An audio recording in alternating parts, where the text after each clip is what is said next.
This is Dina Marie, and I'm back with Janet Marie Chvatal here in Beaverton, Oregon, as we are preparing for a special fundraiser for L'Arche Portland. The event is coming up on Saturday evening, March 3rd at St. Luke Lutheran Church, which is close to St. John Fisher Church and Gabriel Park in the Portland area. And it's called Hungry for Belonging, an opportunity for you to learn more. And who you're going to learn from, Janet Marie's going to be there. Also, BECCA Boston, who is a best-selling author and renowned speaker, but she also has worked on behalf of L'Arche in her history, in her career. And then Paul Young. And so, Janet Marie, you mentioned to me that you've connected with Paul. You know him well, author. You've worked on some projects together. Give me a little bit more sense, because I know a lot of our listeners have probably read the book, The Shack. Maybe they've seen the film and are curious. He's from the Pacific Northwest, or at least lives pretty close to me. What can you tell us about Paul Young and what you think he can bring to this L'Arche Portland event? There is something about listening to Paul speak, which is transformational in a way that I have rarely ever experienced in any other presentation or communal format. Listening to Paul speak is like listening to music. I was graced with the presence of an event that happened in Switzerland recently where Paul was speaking, and I was able to attend. And I sat riveted for almost 2.5 hours nonstop as he told stories and shared about his inner life, his relationship with Jesus, his own struggles in his childhood, and how he came through his own very human frailties and failures to know that he is loved, to know that he is forgiven, and to know that he has never disappointed God. There are so many gems inside the shack that we all know and love, those of us that know the book. How a person can describe how God can explain in all the different ways that God does through the voice of Papa, or through the voice of Jesus, or through the voice of Sarayu. And I recall one particular a section of the book where Mac is in the kitchen with Papa, and Papa's preparing a meal, and he asks her about that she's a lot different than he expected God to be, a God of wrath, a God of meanness, a God of vengeance, as we experience in the Old Testament, and that she's a lot more like Jesus than he expected, a lot more closer to the goodness, and why that is. Doesn't God get angry? And she explains, well, sure, I get angry. I get angry at all the ways that things that are messed up by the choices that humans make to be independent. But I'm not angry at them. Every person is God's child. That's the way that Papa describes it. And I may be, angry at the results of the choices and all the harm that's done to that we do to ourselves and to others by our choice to be independent, to turn our face away from God. But I am here as a loving parent to say, I'm never disappointed in you. I love you. Just return to me, turn back to me. And there's a way that Paul can tell these kinds of stories through his own life and through humor and through moving tears that is utterly so present and God-filled that you find yourself in the presence. You can feel the Holy Spirit there in the room. It's phenomenal. And I really welcome and invite anyone who wants to experience that to be transformed by just listening to him speak. It's like experiencing a symphony. Yeah. An evening of connection, community, and conversation, and maybe some music. So, Janet Marie, there might be a little bit of music that you want to bring. Can you share a little bit about some of the parts of Yes, this evening? absolutely. So, one of the reasons that we've set this date of May 3rd is that I am in town from Bavaria, Germany. So, making myself available to support this beautiful organization of L'Arche and be there as a framework for my friend Paul. I'll be singing a couple of songs at the event at the beginning and at the end. And I'm right now in search of just the right songs that will give us that sense of that theme of belonging.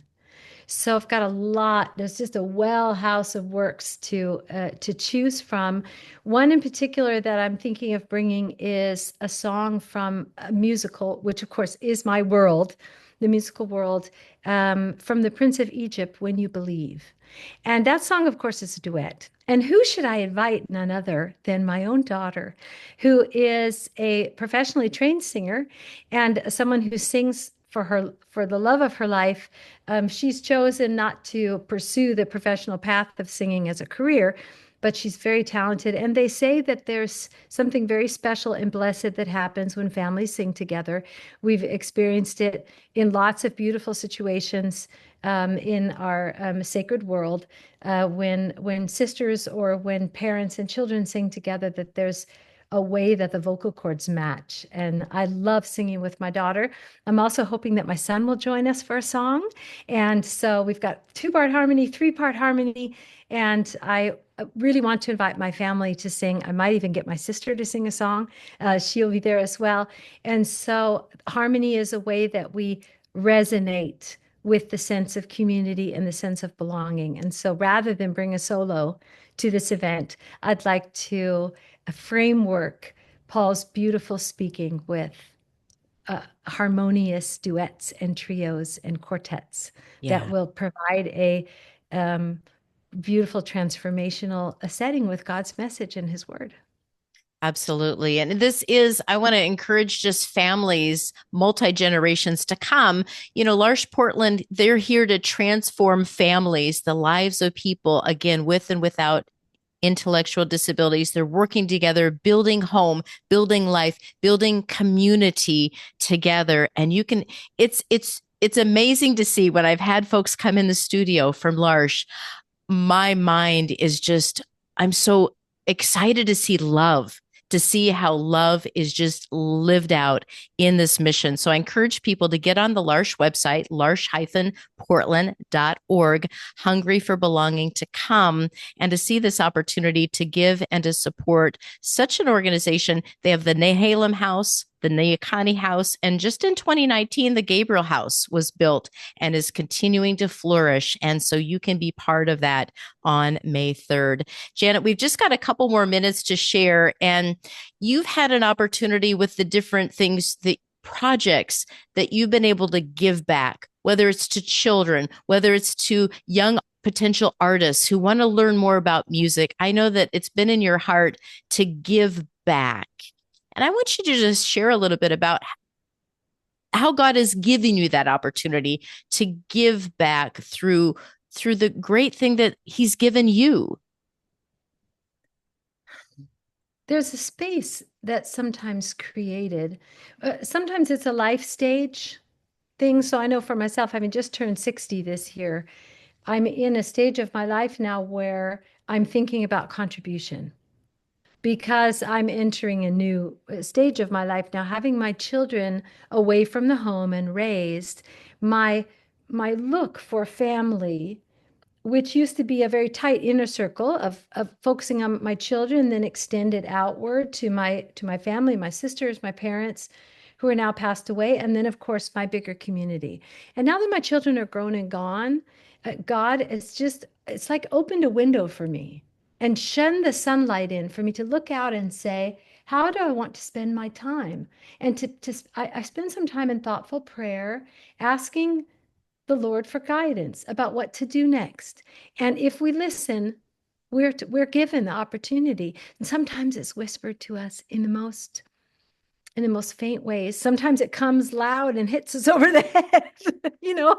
And sometimes it's your sister writing you an email asking if you'll help with a L'Arche event. I know when I wrote this children's book for the children now, which has been taken up by the Rotary Club, this book, I wanted to tell a story about how to empower children to achieve their goals. And we have an education issue here in the States, as we do in Germany, that children are getting so caught up, with the internet world, that the sense of, books are being lost, real books that you can touch. The ritual of reading time at nighttime is being lost. And I wanted to help bring that back by writing my own book about that subject. And when Rotary picked it up here in Beaverton, they requested that we translate the book into Spanish. And so we have a bilingual book, which is so rare. It's got the English and Spanish on both pages because we've got a majority of Spanish speaking children here in our schools, in our elementary schools. And what a beautiful way of that now through this book that I originally produced in German for a German audience to now to ask God. And I literally came, I was just here on vacation visiting my kids, and the local Rotary Club, who sponsored my first scholarship to get over to Europe in the first place, reached out and asked me if I'd come to a meeting. And we got in conversation. And then they found out about the children's book and they said, "Hey, do you have this children's book in English?" I said, "Well, of course, I wrote it in English. Would you be willing to do a Spanish version?" And by opening my heart up to the idea of, Lord, bring me ways to help, there it fell right into my lap. And I don't think it takes very long when we ask God for guidance that God shows us the way. We just have to really be listening, and we'll be told. Yeah, just to continue to listen. And I think that's so beautiful, Janet Marie, as we come to a close, is just to see how the Lord wants to bring us closer to one another and to share his love in all languages. And I know one language that's universal, it's music. Music is definitely a universal language. You're going to hear beautiful music at the Hungry for Belonging event. You're going to be able to experience really compassionate love and care, and you're going to feel belonging. You're going to be able to help others feel belonging through L'Arche Portland. So I want to encourage people to get on the website to join Janet Marie and the community on May 3rd. We'll talk more about it here at Mater Dei Radio. Janet Marie, it's always wonderful to see your face, to hear your voice, and I look forward to the next opportunity that we can be together. May God bless you. God bless you too, Dina Marie, and God bless all the listeners listening today. And I look so forward to singing for you all on May 3rd. Thank you so much.